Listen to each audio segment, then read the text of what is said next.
Hello friends, आपका फिर से स्वागत है हमारे चैनल रैंडम क्वेस्ट में। उम्मीद है आप सभी अच्छे होंगे। वीडियो के टाइटल से आप लोग समझ पा रहे होंगे कि हमारा वीडियो किस सब्जेक्ट के ऊपर होने वाला है। और यह हमारा चैप्टर है विनय के पद, जो कि क्लास 9 में है। उसको आज हम लोग पढ़ के कंप्लीट करेंगे। कोशिश करूंगा कि आज कंप्लीट कर दिया जाए। अगर नहीं हो पाएगा तो इसको पार्ट वाइज में लाने का कोशिश करूंगा। तो चलिए शुरू करते हैं।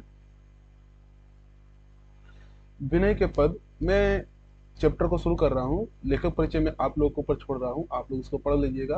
आप लोग का लेखक परिचय जो है तुलसीदास का, उससे ढेर सारे क्वेश्चन बनते हैं, ढेर सारे प्रश्न बनते हैं। उन सभी को आप लोग अपने अनुसार से देखिएगा।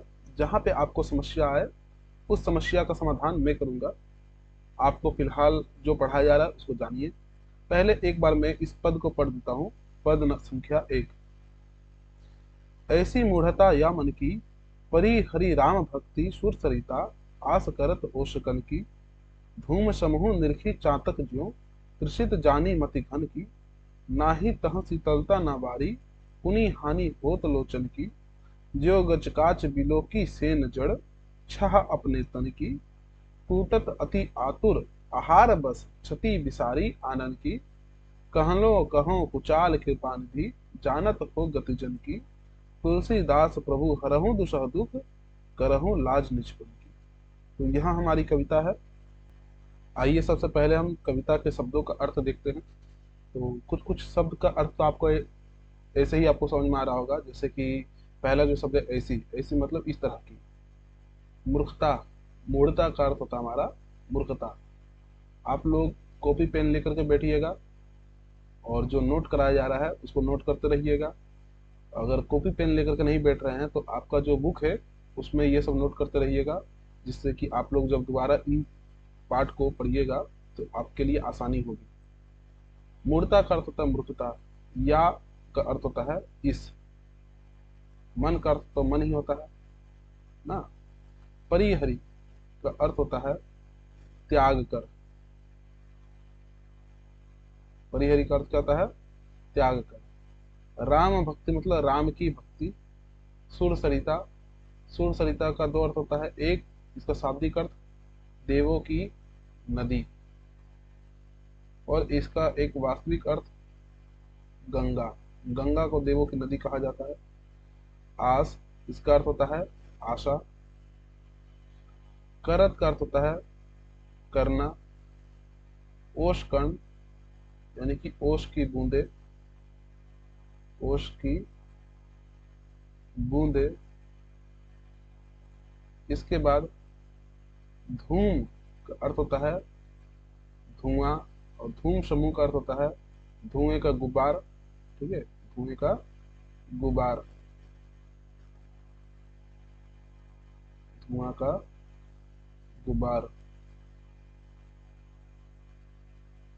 ठीक। निरखी मतलब देख कर,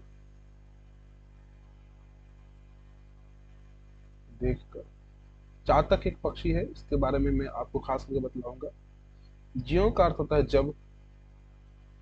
ज्यों का अर्थ होता है जब। तृषित मतलब होता है प्यासा। जानी मतलब जानना या समझना।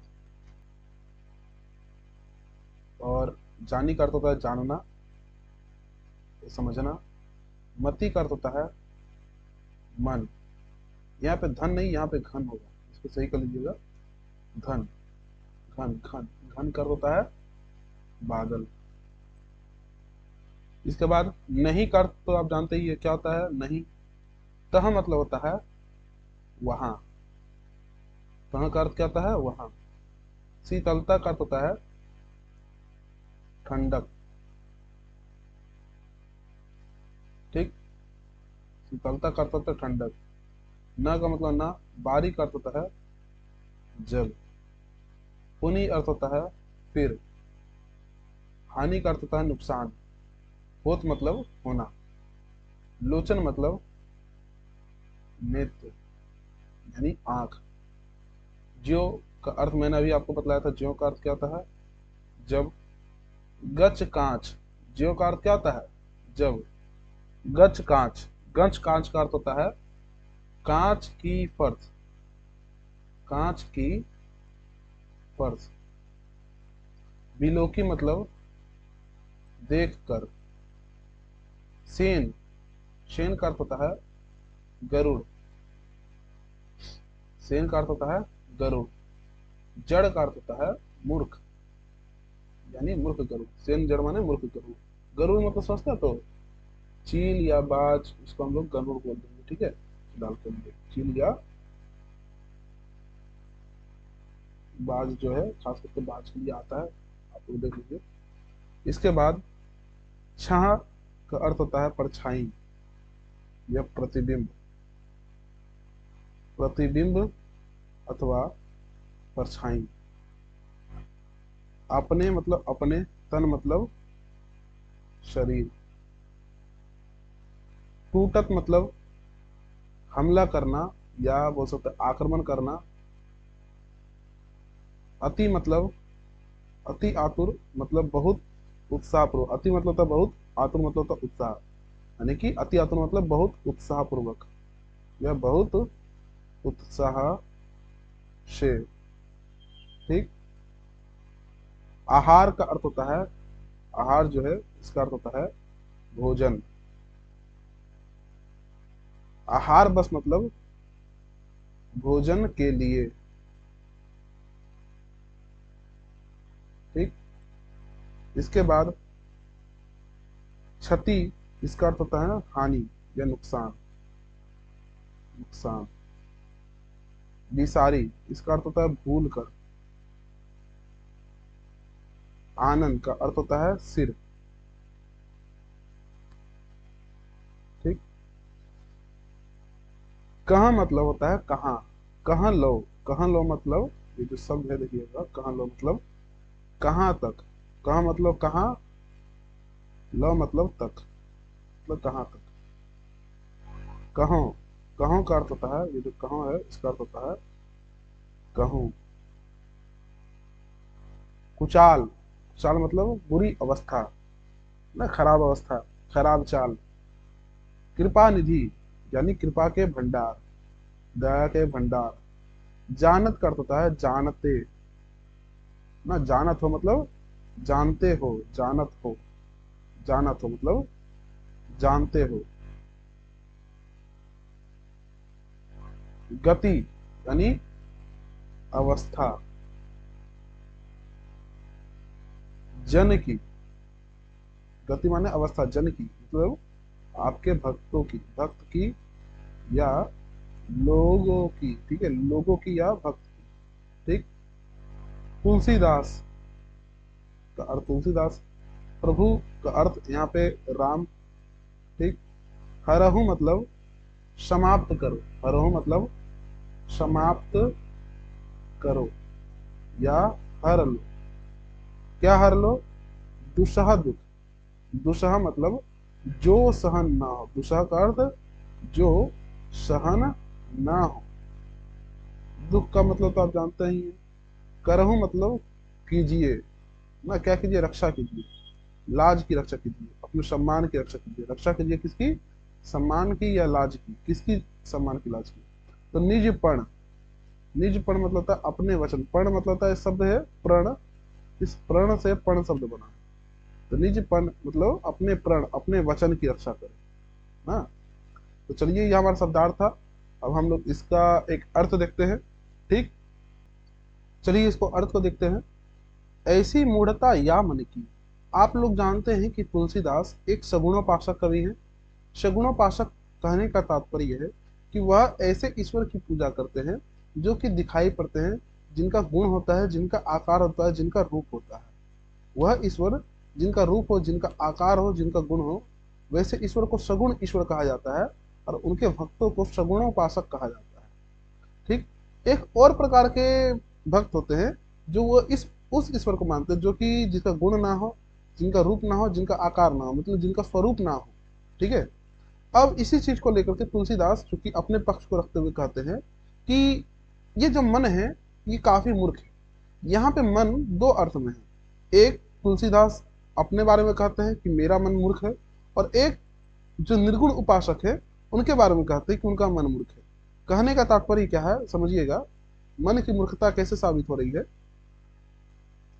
ऐसी मूढ़ता या मन की परी हरि राम भक्ति सुर सरिता आस करत ओषकण की। तुलसीदास कहते हैं कि यह मन इतना मूर्ख हो गया है, कितना मूर्ख हो गया है कि परी हरि राम भक्ति सुर सरिता के राम भक्ति रूपी गंगा नदी को छोड़ करके ओष के कणों की आशा करता है। सर इसका क्या अर्थ हुआ? जैसे आप ही लोग समझिए, जब आप लोग को प्यास लगेगा, आप लोग की जल की अवस्था होगी, आवश्यकता होगी, तो आप लोग क्या कीजिएगा? सर साधारण है कि हम लोग गिलास लेंगे या बोतल लेंगे, उसमें जल को भरेंगे और जल को ग्रहण करेंगे, सामान्य सी चीज है। लेकिन तुलसीदास कहते हैं कि जो निर्गुण ईश्वर की पूजा करते हैं उनका मन इतना मूर्ख हो गया है, इतना मूर्ख हो गया है कि वो राम भक्ति सुर संहिता को, राम भक्ति रूपी गंगा को त्याग देते हैं। जब उनको अपनी प्यास बुझानी होती है, अपनी भक्ति की प्यास बुझानी होती है, तो सगुण ईश्वर की भक्ति नहीं करते हैं, बल्कि निर्गुण ईश्वर की भक्ति करते हैं। कैसे सर? आस करत ओष कण की। जैसे जल तो सर आपके घर में भी रखा होगा, नदी में भी होगा, हर जगह है, और जल वायुमंडल में भी है, ओष के कणों के रूप में, जलवाष्प के रूप में। तो आप जरा बताइए, जब आपको प्यास लगता है तो आप क्या करते हैं? आप या तो पानी पीजिएगा ना, तभी तो आपको प्यास बुझेगा। तो क्या आप ऐसा कभी किए हैं कि आपको प्यास लगा है और आप अपना मुंह खोल करके खड़े हैं कि वायुमंडल में जलवाष्प तो है ही, जल तो है ही, तो उससे हमारा प्यास बुझ जाएगा? तो क्या उससे हमारा प्यास वास्तविकता में बुझ सकता है? तो सर हम जानते हैं ऐसा नहीं होता है। वायुमंडल में कितना भी जल हो, वह हमारे प्यास को नहीं बुझा सकता है। अब इसी चीज को तुलसीदास बतलाते हैं, और बतलाते हुए क्या कहते हैं? बतलाते हुए कहते हैं कि यह मन इतना मूर्ख हो गया है कि राम भक्ति रूपी गंगा को त्याग करके आस करता है। किसकी आस करता है? ओष के कणों की आस करता है। ठीक। अब तुलसीदास आगे कहते हैं, क्योंकि देखिए हम लोग मनुष्य हैं, साधारण तरीके से चीजों को समझते नहीं, हम लोगों को उदाहरणों की आवश्यकता पड़ती है चीजों को समझने के लिए। और जो मनुष्य जिनमें वह मनुष्य जिनमें मूर्खता आ गई है, मूढ़ता आ गई है, उनको समझना, उनको समझाने के लिए साधारण चीजों से भी नहीं हो पाएगा, उनको उदाहरण देना ही पड़ेगा। तो यहाँ पे उदाहरण देते हुए कहते हैं, क्या कहते हैं? धूम समूह निरखी चातक जीव, कि जब चातक पक्षी धुएं के समूह को देखता है। सर चातक पक्षी कौन? तो चातक को चकोर भी कहा जाता है। चातक जो पक्षी है ना, इसको हम लोग चकोर भी कहते हैं। बोले सर चकोर भी नहीं पता हमको, तो समझ लीजिए ये एक पक्षी होता है।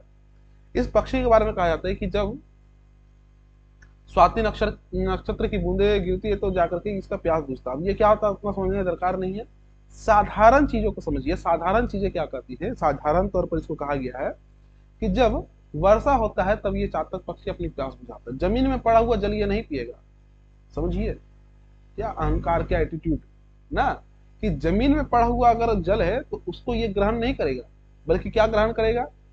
सर अगर आसमान से जल बरस रहा है ओस के कणों के रूप में, वायुमंडल में जलवाष्प है, उससे अपना ठंडक प्राप्त करेगा, जल पिएगा।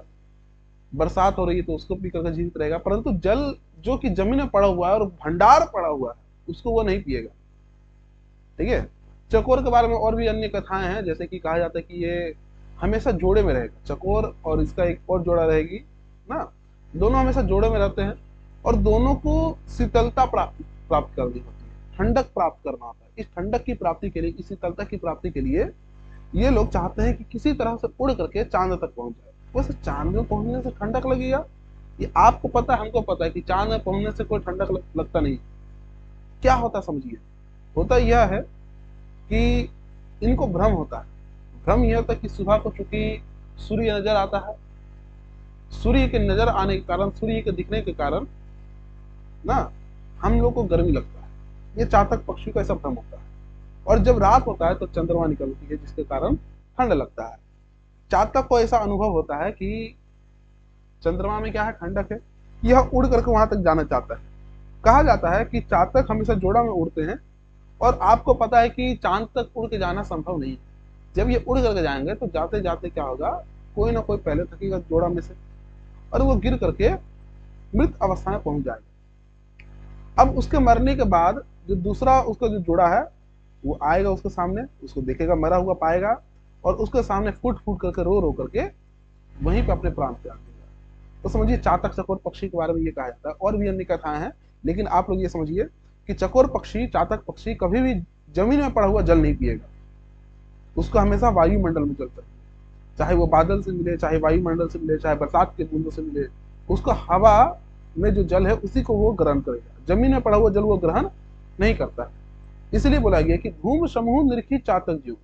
जब चातक पक्षी धुएं के बादलों को देखता है, धुएं के समूह को देखता है, तो उसका प्यासा मन, तृषित मन ना, उनका प्यासा मन क्या जान जाता है, इसको इसको क्या समझता है कि ये असल में धुएं के समूह नहीं है, बल्कि असल में क्या है, बादल है। उसको ऐसा लगता है ना। सत्य तो हमको पता है कि असल में वो क्या होते हैं, धुएं के बादल होते हैं। असल में वो क्या होते हैं, धुएं के बादल होते हैं, वो जल नहीं होते। ठीक, तो इसलिए बोला गया है कि जब वो वहां पे पहुंचते हैं, चातक पक्षी उस धुएं के समूह की ओर पहुंचते हैं, तब क्या होता है, तब ना ही तहां शीतलता ना बारी, तब उसको ना ही वहां पे शीतलता मिलती है और ना ही जल मिलता है। क्योंकि धुआं में आपको शीतलता और जल कहां से मिलेगा ना। आप चूल्हा जब जलाइएगा तो जो धुआं निकलता है, क्या उसमें कहीं शीतलता होती है, क्या उसमें कहीं पे जल होता है, वो नहीं होता है। इसलिए बतलाया गया है कि ना ही तहां शीतलता ना बारी, तो होता है क्या सर, पुनि हानि हो तो लोचन की ना। उल्टा क्या होता है, फिर क्या होता है, चातक पक्षी के आंखों में जलन होता है, आंखों से दिखना कम हो जाता है ना। जो लोचन है, जो आंखें हैं, उनको हानि होती है। ठीक, आसान है, बहुत बढ़िया। इसके बाद मनुष्य है सर, एक उदाहरण से हम लोग को समझ नहीं आता है, तो सर दूसरा उदाहरण भी ये दिए हैं तुलसीदास हम लोग को। एक और उदाहरण दिए, क्या उदाहरण दिए हैं, जो गजकाच बिलोकी सेन जड़। जब जब मूर्ख बाज, जो गजकाची बिलोक सेन जड़, जो गजकाच बिलोकी सेन जड़। ठीक, जब मूर्ख बाज देखता है, कहां देखता है सर, कांच के फर्श में देखता है। बाज को मूर्ख क्यों कहा गया है, गरुड़ को मूर्ख क्यों कहा गया है, तो इसको हम लोग अभी समझेंगे। तो मतलब जो गजकाच बिलोकी से नजर, जब मूर्खबाज अपनी परछाई को देखता है ना, क्या देखता है, अपनी परछाई देखता है, छह अपने तन की, क्या देखता है, छह अपने तन की, यानी अपनी परछाई को देखता है। ठीक, तब क्या होता है, टूटत अति आतुर आहार बस, टूट पड़ता है। क्या करता है सर, तो टूट पड़ता है, टूट पड़ता है मतलब हमला कर देता है, किसके ऊपर ना, तो जिस परछाई को देख रहा है उसको देखने के बाद ये क्या करता है, टूटत अति आतुर आहार बस, और क्या करता है, क्षति बिसारी आनंद की, क्या करता है, क्षति बिसारी आनंद की। ठीक है, नहीं समझे तो समझिए इसको। अच्छा, इसको समझिए आप। तो जब मूर्खबाज अपनी परछाई को देखता है, तो वो क्या सोचता है कि उसके क्षेत्र में कोई दूसरा पक्षी अतिक्रमण कर रहा है, कोई दूसरा पक्षी घुस गया है। और मूर्खबाज यह देख करके प्रसन्न हो जाता है। क्यों प्रसन्न हो जाता है सर, उसके क्षेत्र में दूसरा पक्षी घुस रहा है और वो प्रसन्न हो जाएगा। प्रसन्नता के पीछे का कारण क्या है, उसको लगता है कि उसको उसका आहार मिल गया है, उसको उसका भोजन मिल गया है, और उसी भोजन के ऊपर क्या करता है, अति उत्साह से ना टूट पड़ता है, आक्रमण कर देता है, हमला कर देता है।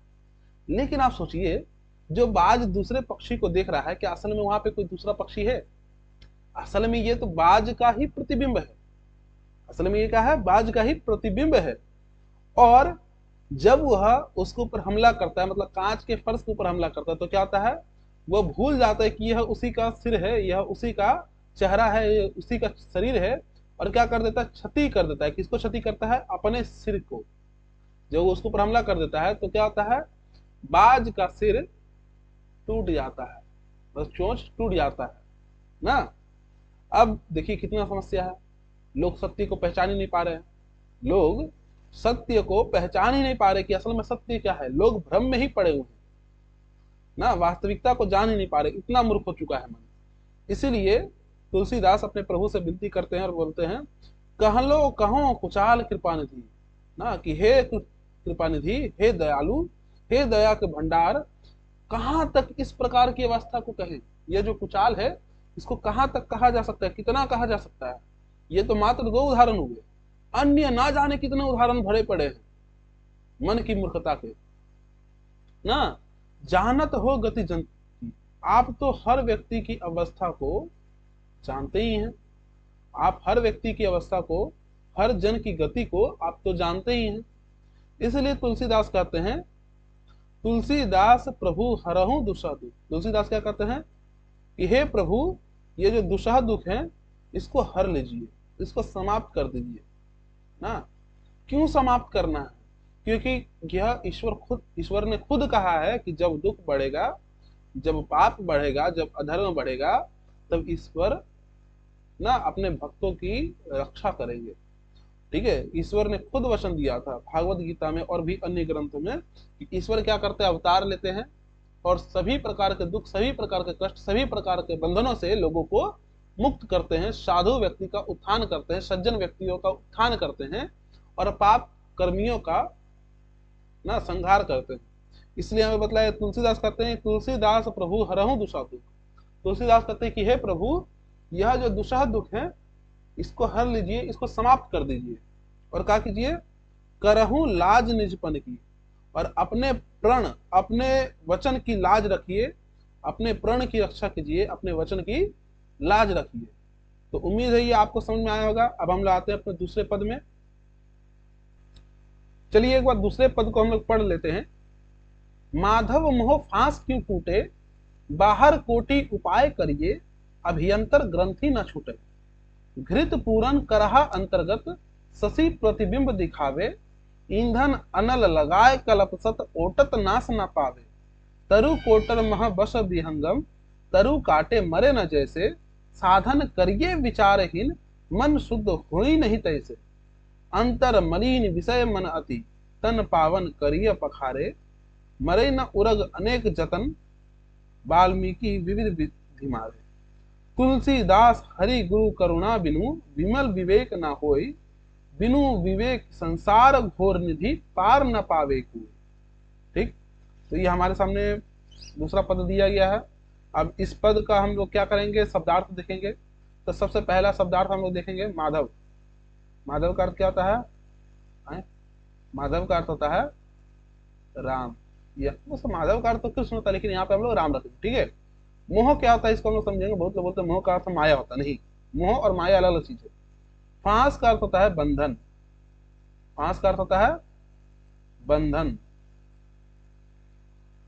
क्यों, क्यों या कैसे टूटे, टूटे मतलब टूटेगा। ठीक।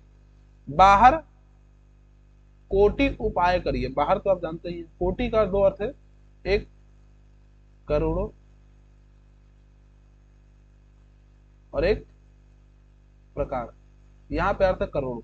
ठीक है, करोड़ों। ठीक। कोटि उपाय, उपाय मतलब प्रयास, तरीका। ठीक है। करिए, करिए मतलब ना करना। अभियंतर, अभियंतर मतलब होता है मन या भीतर। ग्रंथि का अर्थ होता है गांठ। ग्रंथि का अर्थ है गांठ, ना छूटे, नहीं छूटता है। घृत पूरन, यहाँ धृत लिखा गया, इसको आप लोग इग्नोर कीजिएगा। ठीक, यहाँ पे क्या होगा, घृत। घृत पूरन का अर्थ होता है, घृत मतलब होता है घी, पूरन मतलब भरा होना। घी से भरा होना। किससे भरा होना? घी से भरा। क्या भरा? कराह। कराह का अर्थ होता है कड़ाही ना, कड़ाही, कड़ाही, कड़ाही। ठीक। अंतर्गत, अंतर्गत का अर्थ होता है भीतर। उसके बाद शशि, शशि का अर्थ होता है सर चंद्रमा या चांद। इसके बाद प्रतिबिंब। शशि का अर्थ समझ गया, चंद्रमा या चांद। प्रतिबिंब मतलब सर क्या होता है? परछाई, परछाई। दिखावे मतलब दिखाई देना।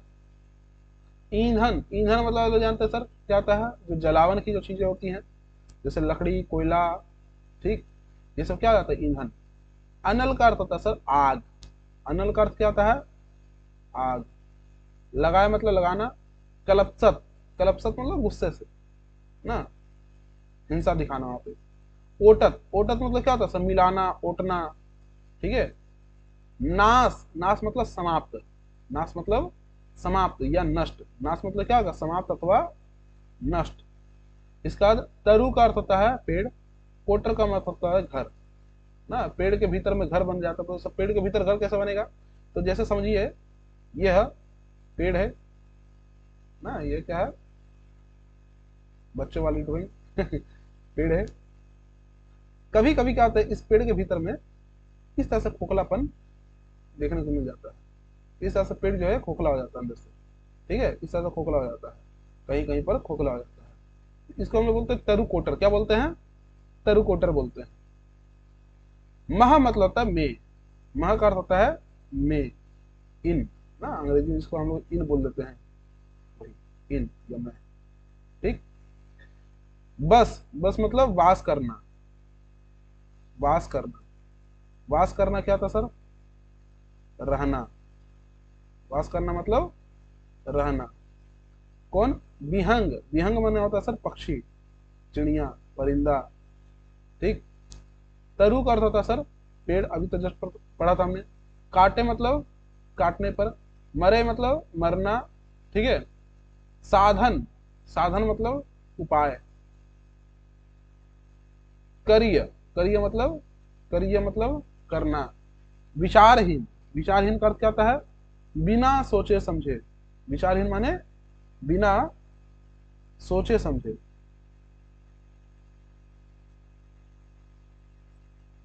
ठीक।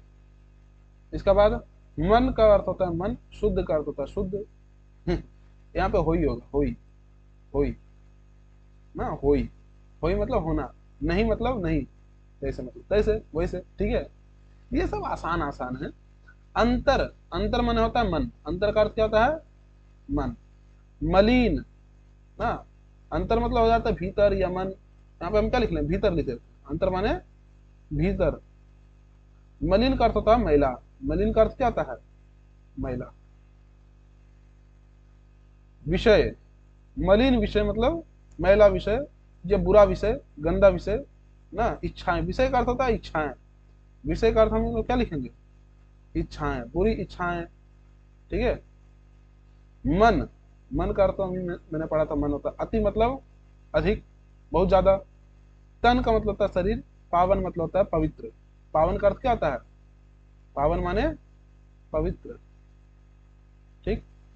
इसका बाद करिए मतलब करना, पखारे मतलब होता है, पखारे मतलब होता है धोना, किसी चीज को धोना, जैसे पांव पखारना, पांव धोना, ठीक है। मरई का अर्थ होता है मरना, मरई का अर्थ होता है मरना। मरई ना उरग, उरग मतलब होता है सर्प, सांप, उरग मतलब होता है सांप। अनेक जतन, अनेक प्रयास, जतन माने क्या आएगा, प्रयास। वाल्मीकि, वाल्मीकि बोला जाता है सर दीमक को, आप लोगों ने दीमक देखा है कभी, देखा ही होगा। दीमक को हम लोग क्या बोलते हैं, वाल्मीकि। विविध मतलब विभिन्न, विधि मतलब प्रकार, विभिन्न प्रकार, विविध विधि माने, विविध विधि माने विभिन्न प्रकार। तुलसीदास कहते हैं, क्या कहते हैं, हरि गुरु, हरि का अर्थ क्या हो जाएगा, हरा नहीं, हरि का अर्थ हो जाएगा सर ईश्वर, ईश्वर भी कौन, तो सर राम। गुरु का अर्थ क्या होता है, तो आप लोग जानते ही हैं, गुरु का अर्थ होता है जो अंधकार से बाहर निकाले, अंधकार से निकालने वाला।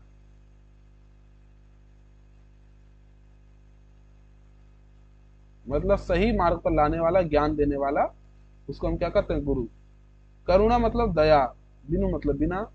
विमल, अब मत बोलिए बोलो दुआ, वो नहीं है। विमल का अर्थ होता है शुद्ध, विमल का मतलब क्या होता है, शुद्ध। विवेक, विवेक माने बुद्धि। ना होई नहीं होता है। बिनु, बिनु माने बिना, विवेक माने हम सर समझ गए सर, संसार, संसार मतलब संसार। घोर निधि ना, संसार घोर निधि, ठीक है, इसको हम लोग समझेंगे। पार ना पावे कोई, पार पाना मतलब निकल पाना, ठीक है। चलिए अब ये हम लोगों ने शब्दार्थ देख लिया है, अब शब्दार्थ के बाद हम लोग अपना इसका अर्थ देखेंगे, ठीक है। तो चलिए हम लोग इसके अर्थ को एक बार देख लेते हैं। तो अर्थ इस प्रकार से है, माधव मोह फांस क्यों टूटे, माधव का अर्थ होता है राम। तुलसीदास अपने प्रभु राम से कहते हैं कि हे प्रभु, हे ईश्वर, हे माधव, ये जो मोह का बंधन है ये क्यों टूटेगा, ये कैसे टूटेगा। तो सर ये मोह क्या होता है।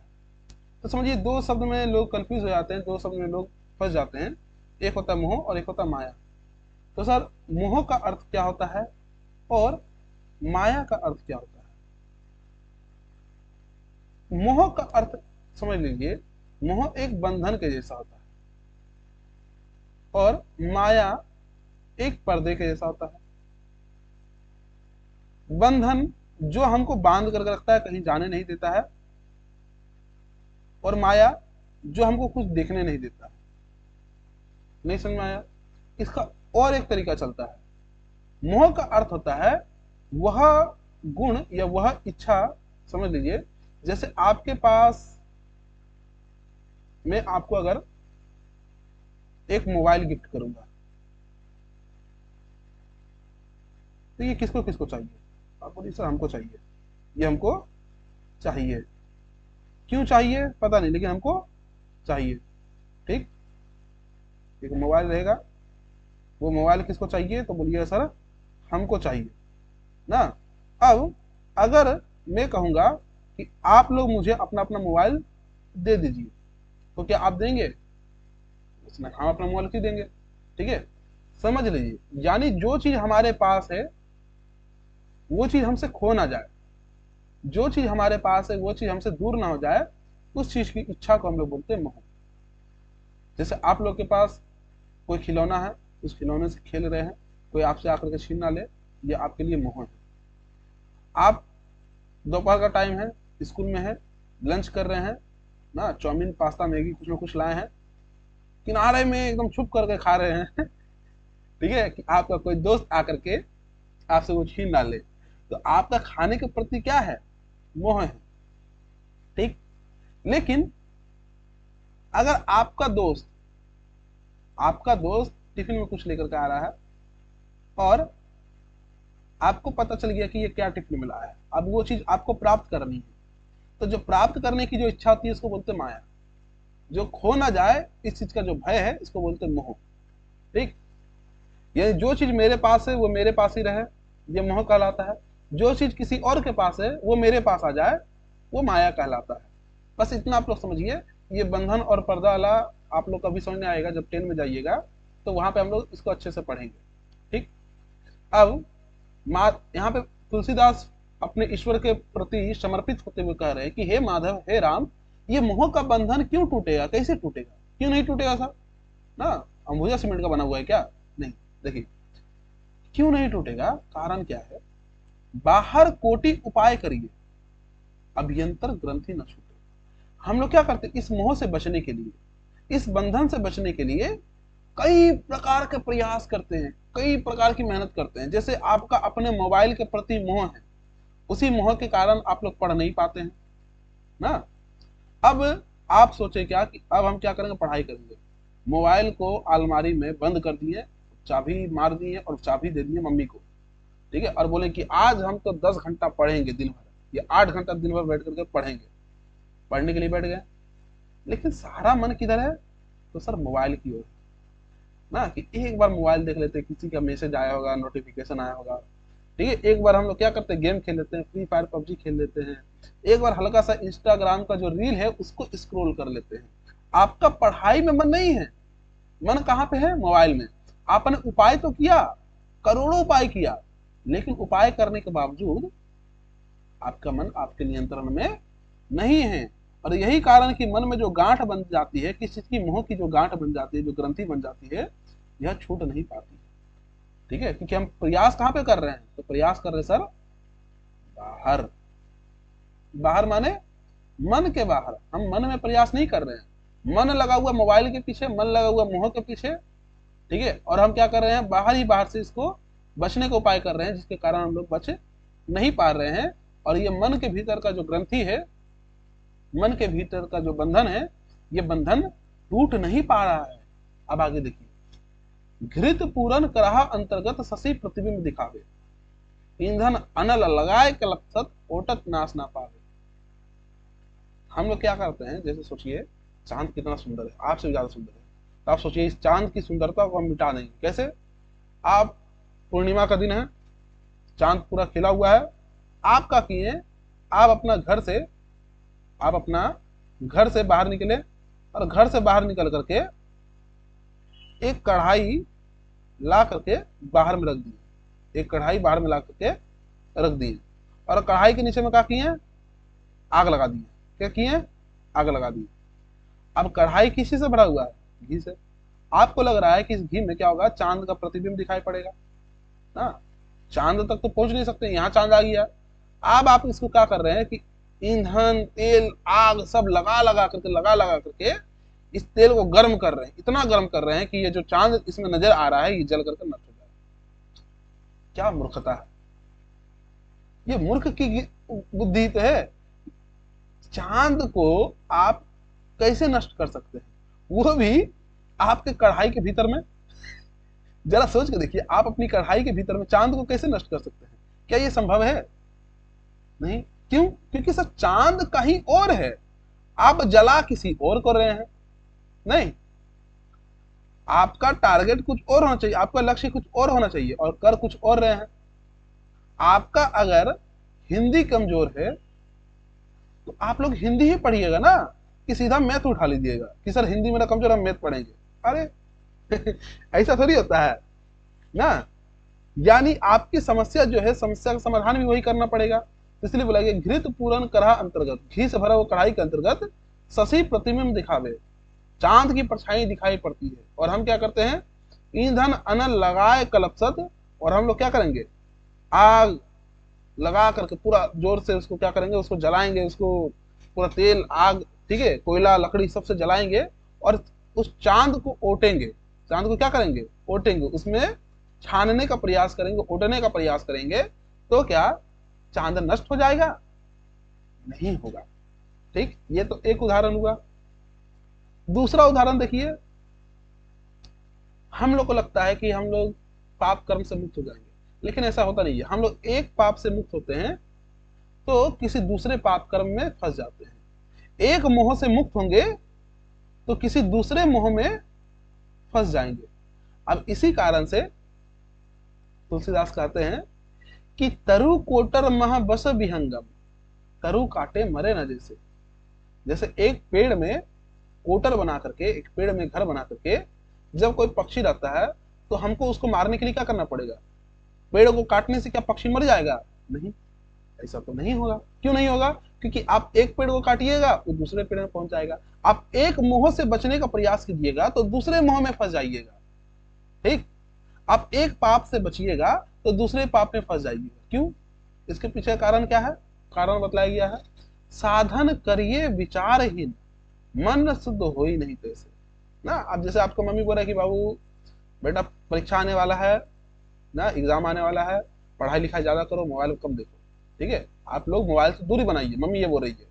ठीक है, आप बोले हाँ मम्मी आपका हम बात मानेंगे, आप हम क्या करें, मोबाइल नहीं देखेंगे।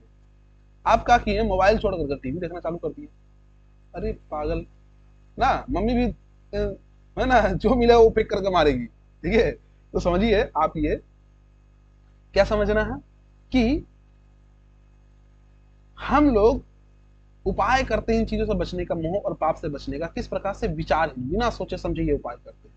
अब बिना सोचे समझे हम कुछ उपाय करेंगे तो एक पाप से निकलेंगे दूसरे पाप में फंस जाएंगे, और यही कारण से हम लोग का मन जो है ये शुद्ध नहीं हो पाता है ना। अंतर मलिन विषय मन अति, और मन जो है भीतर से कैसा रहता है, गंदी कामनाओं से भरा हुआ रहता है, बुरी कामनाओं से, बुरी इच्छाओं से भरा हुआ रहता है, बहुत ज्यादा भरा हुआ रहता है, बहुत बुरा रहता है मन। ठीक है, और मन अगर बुरा है तो क्या मन को स्वच्छ करने के लिए हमको रोज नहाना चाहिए ना। तन पावन करिए पखारे, मन स्वच्छ करना है सर, तो मन स्वच्छ करने के लिए आप रोज नहाइए, गंगा में नहाइए, जाइए संगम में, पूरा नहा हुआ कर आइए। क्या आपका मन साफ हो जाएगा? नहीं, नहाने से आपका शरीर स्वच्छ हो जाएगा लेकिन मन मैला ही रह जाएगा। इसका मतलब क्या सर, नहाए नहीं अरे बाबू ऐसा नहीं बोल रहे हैं, नहाओ, लेकिन आप अगर सोचिएगा कि बाहर उपाय करने से, गंगा नहाने से मन पवित्र हो जाए, तो मन पवित्र नहीं होता है। अंतर मलिन विषय मन अति, मन जो है भीतर से बहुत मलिन है, बहुत मैला है। तन कितना भी हम लोग साफ कर ले, शरीर कितना भी हम लोग साफ कर लें, मन साफ नहीं हो सकता है ना। जैसे हम लोग किसी सांप को मारने का प्रयास करेंगे लाठी से, वो मरेगा सर, वो भाग जाएगा, बहुत जल्दी जल्दी भाग जाएगा, हम लोग मार भी नहीं पाएंगे ना। तो हम लोग कितना ही प्रयास कर ले, मरई ना उरग अनेक जतन, हम लोग कितना भी प्रयास कर लें कि सांप को मार दे, कि सांप मर जाएगा, नहीं मरेगा। लेकिन कैसे मर जाएगा? वाल्मीकि विविध विधि मारे। लेकिन जो दीमक होता है वो धीरे धीरे करके अलग अलग प्रकार से उसको मार डालता है। उसी प्रकार से सर कोई भी बुरा आदत एक दिन में नहीं छूटता है, कोई भी अच्छा आदत एक दिन में नहीं लगता, उसके पीछे हमको प्रयास करते रहना पड़ता है। ठीक है, आप धीरे धीरे करके किसी चीज को छोड़ने का प्रयास कीजिएगा, किसी बुरे आदत को छोड़ने का प्रयास कीजिएगा, वो छूट जाएगा। आप सोचिए एक ही दिन में हम पढ़ लिख करके कलेक्टर बन जाएंगे या पढ़ लिख करके इंजीनियर बन जाएंगे, तो वो पॉसिबल नहीं है। आपको रोज पढ़ना पड़ेगा, रोज सीखना पड़ेगा, रोज नए तरीकों की खोज करनी पड़ेगी ना, हर दिन आपको सीखना पड़ेगा, एक दिन से आपको कुछ नहीं हो पाएगा। इसी कारण से बोला गया है कि मरई न उरग अनेक जतन, हम लोग अपने पाप को बहुत प्रयास करने के बावजूद भी नहीं मार पाते हैं। लेकिन एक प्रयास से मर जाए, कैसे? जब धीरे धीरे करके उसको मारे। जैसे दीमक धीरे धीरे करके सांप को मारता, वो दीमक कब मारता सांप को? आप कभी खुले ग्राउंड में जाइए, खुले मैदान में जाइएगा तो देखिएगा कि मिट्टी का एक ढेर इस तरह से उठा हुआ रहेगा ना, एक ढेर इस प्रकार से उठा हुआ रहेगा कहीं कहीं पर।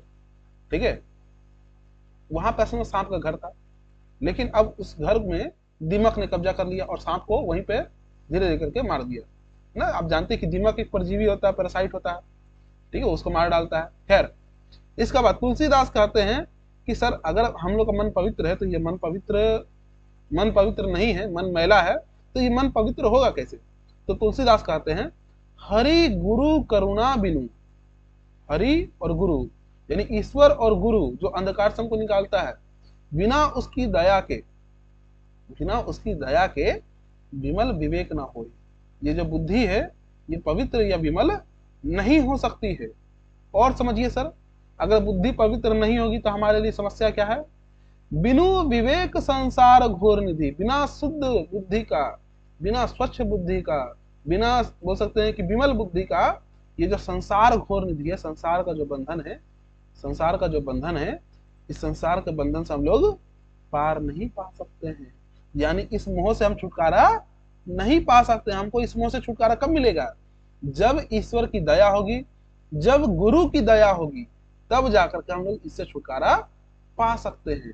और यही कारण है कि तुलसीदास अपने ईश्वर से विनती कर रहे हैं कि इस मोह के बंधन को तोड़ने में मदद करें, क्योंकि वो तो अपने तरफ से बाहर बहुत उपाय कर चुके हैं, लेकिन कोई परिणाम नजर नहीं आता है। हम लोग बाहर प्रयास करते हैं जबकि समस्या भीतर में है। हम लोग एक पाप से मुक्त होकर के दूसरे पाप में फंस जाते हैं। इसका कारण मन शुद्ध नहीं हो पाता है, क्योंकि हम लोग ये जो कार्य करते हैं ये विचारहीन, बिना सोचे समझे करते हैं। ठीक, और इसके कारण क्या होता है?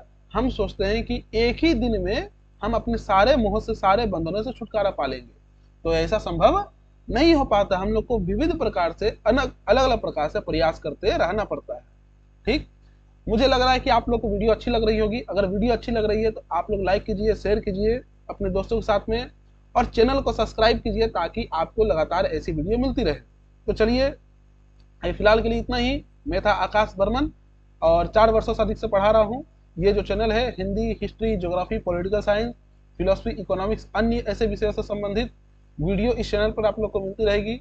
और साथ ही साथ ये चैनल कक्षा 6 से लेकर के कक्षा 12वीं तक स्टेट बोर्ड के जो विद्यार्थी हैं उनके लिए, सीबीएसई और आईसीएसई बोर्ड के विद्यार्थी हैं उनके लिए बनाई गई है। कुछ दिनों के बाद ग्रेजुएशन के विद्यार्थियों के लिए भी वीडियो हमारी अपलोड होती रहेगी। तो फिलहाल अगर आपको वीडियो अच्छी लगी है तो वीडियो को लाइक करें, अपने दोस्तों के साथ जितना हो सके शेयर करें, जितने व्हाट्सएप ग्रुप हो सकते हैं आपके, जितने एजुकेशनल ग्रुप हैं आप लोग शेयर कीजिए, और जितना हो सके उतना सब्सक्राइब कीजिए। क्योंकि देखिए आप लोग देख बहुत लोग रहे हैं, लाइक भी कर रहे हैं, बट सब्सक्राइब बहुत कम लोग कर रहे हैं। तो आप लोग को सब्सक्राइब भी कर लेना ताकि वीडियो आपको बहुत जल्दी मिल जाए। ठीक है, आप लोग की सारी समस्याएं इस नंबर पर आप लोग कॉल कीजिए। ठीक है, आप लोग कॉल कीजिए या व्हाट्सअप कीजिए, ये मेरा अपना नंबर है। इसमें आप लोग की डाउट को हम देखेंगे। कुछ विद्यार्थी बोल रहे हैं कि इकोनॉमिक्स विषय के और वीडियो लेकर के आएँ, तो जल्द ही उसका भी वीडियो आएगा, आजकल में वो वीडियो अपलोड हो जाएगा, फिक्र ना करें। ठीक है, आज के लिए इतना ही। थैंक यू, धन्यवाद। मैं था आकाश बर्मन, तो चलिए चलते हैं।